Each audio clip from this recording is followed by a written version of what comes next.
नमस्कार, स्वागत है आप सभी का बजाते रहो भारत न्यूज में। मेरा नाम है श्रावणी मिश्रा भूपति। दोस्तों, जैसा कि आप जानते हैं कि दिल्ली नगर निगम में एक मामला है जो कर्मचारियों से जुड़ा है। जी हाँ, कर्मचारियों के पक्के होने का जो मामला है ये लगातार तूल पकड़ रहा है, लेकिन इस समस्या का समाधान नहीं मिल रहा है। अभी जिस तरीके से आम आदमी पार्टी के नेता विपक्ष जो दिल्ली नगर निगम से हैं, अंकुश नारंग, उन्होंने दावा किया कि हमने 12,000 कर्मचारियों को पक्का किया और अब वो कह रहे हैं कि जो पक्का किया उसको अब भारतीय जनता पार्टी की सरकार जो अब निगम में आ गई है वो उसे आगे नहीं बढ़ा रही है।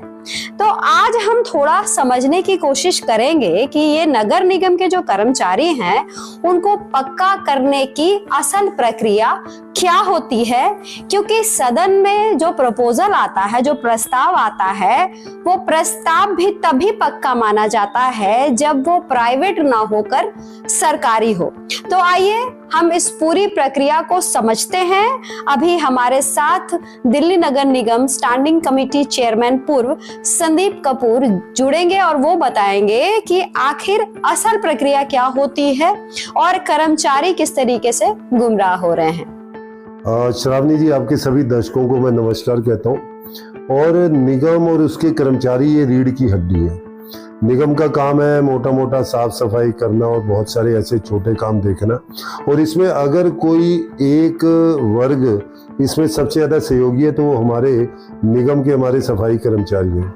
लेकिन क्योंकि ज़्यादातर कर्मचारी इतने पढ़े लिखे नहीं होते तो बहुत सारे नेता और पार्टियां उन्हें सबजबाग दिखाकर अपने पीछे लगा लेती हैं। ये 12,000 कर्मचारी आम आदमी पार्टी ने पक्के कर दी, ऐसा शोर मचाकर जो है निगम के कर्मचारी कैसे गुमराह किया जाता है, ये बहुत ही दुर्भाग्यपूर्ण बात है। ज़्यादातर कर्मचारियों को, इनके नेताओं को पता है कि पक्का होने की प्रक्रिया क्या है। इसके लिए पहले तो जो कर्मचारियों को आपको पक्का करना है उनको आइडेंटिफाई करना होता है कि कौन से साल तक के कर्मचारियों को पक्का करना है। उनका एक नंबर सामने आ जाता है कि इतने हजार, इतने सैकड़ा, इतने कर्मचारी हैं। फिर उसके बाद उन कर्मचारियों की लिस्ट बनती है। लिस्ट बनने के साथ साथ उन कर्मचारियों को जब आप पक्का करोगे तो उनकी जो सैलरी है, उनको जो तनख्वाह मिलती है वो भी बढ़ती है, कुछ एरियर्स भी होते हैं।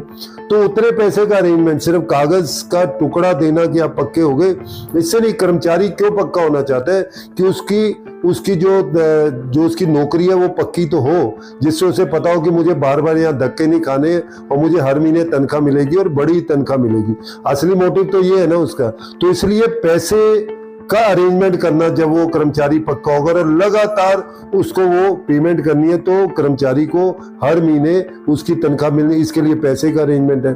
फिर जो कर्मचारियों को पक्का करने की लिस्ट आपने बनाई, आइडेंटिफाई की है, क्या वो सत्यापित कर्मचारी है, क्या वो मेडिकली फिट है, क्या उसके डॉक्यूमेंट ठीक है, ऐसी एक लंबी प्रक्रिया होती है जिसके तहत कर्मचारियों को पक्का किया जाता है और एब्सोल्यूट नंबर निकलते हैं। ऐसा नहीं होता 12,000। अगर मैं आम आदमी पार्टी 12,000 बोल दिए, 15,000 भी बोल देते, क्योंकि इन्हें तो कुछ करना ही नहीं है। ऐसी कोई भी प्रक्रिया का पालन नहीं किया गया।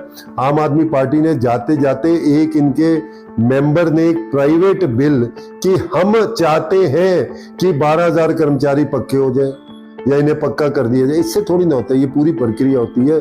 आइडेंटिफिकेशन, कितने नंबर्स हैं, उसके बाद उनके लिए फाइनेंस अरेंज करना, फिर जो आइडेंटिफाइड है उनके सत्यापित करके उनकी लिस्ट बनाना, और उसके बाद एक सरकारी प्रस्ताव सरकार की तरफ से रखा जाता है सदन में कि ये पैसा इनका अरेंज हो गया है, ये कर्मचारी इनका सत्यापन हो गया है, हम सदन से जो है मांग करते हैं या सदन जो है इन कर्मचारियों पक्का करने का रेजोल्यूशन पास करे। तो सभी पार्षद उस रेजोल्यूशन को, सरकारी रेजोल्यूशन को पास करते हैं, तब उन्हें लेटर मिलता है। ऐसा कुछ काम तो किया ही नहीं। देखिए, जो प्रस्ताव आम आदमी पार्टी लेकर आई थी वो इनकी एक मेंबर ने प्रस्ताव रखा कि मैं कहता हूं कि 12,000 कर्मचारियों को पक्का कर दिया जाए। ये एक बहुत बड़ा घोटाला, फर्जीवाड़ा और कर्मचारियों के साथ धोखा है। क्योंकि अगर आपको सीरियस थे, आपको पक्का करना ही था, तो जिस दिन आपको सत्ता मिली थी एमसीडी की, उस दिन आपकी दिल्ली सरकार में भी सत्ता थी। क्यों नहीं उस समय इनके लिए पैसे का प्रबंध किया गया? क्यों नहीं उन कर्मचारियों को आइडेंटिफाई करके उनकी लिस्ट बनाई गई? क्यों नहीं उन कर्मचारियों को बुलाकर उनको सत्यापित किया गया? जब ये सारा काम हुआ ही नहीं तो कर्मचारी पक्का कैसा हो जाएगा? तो एक बहुत बड़ा धोखा, एक बहुत बड़ा घोटाला आम आदमी पार्टी का है, जिसमें धरातल पे कुछ नहीं है, पूरा हवा में आडंबर बनाकर कर्मचारियों को बरगलाया जा रहा है। देखिए, मैं आपको बताना चाहता हूँ, भारतीय जनता पार्टी ऐसी पार्टी थी जिसने हमेशा कर्मचारियों को पक्का किया, और बीजेपी के समय पर ही कर्मचारी पक्के हुए।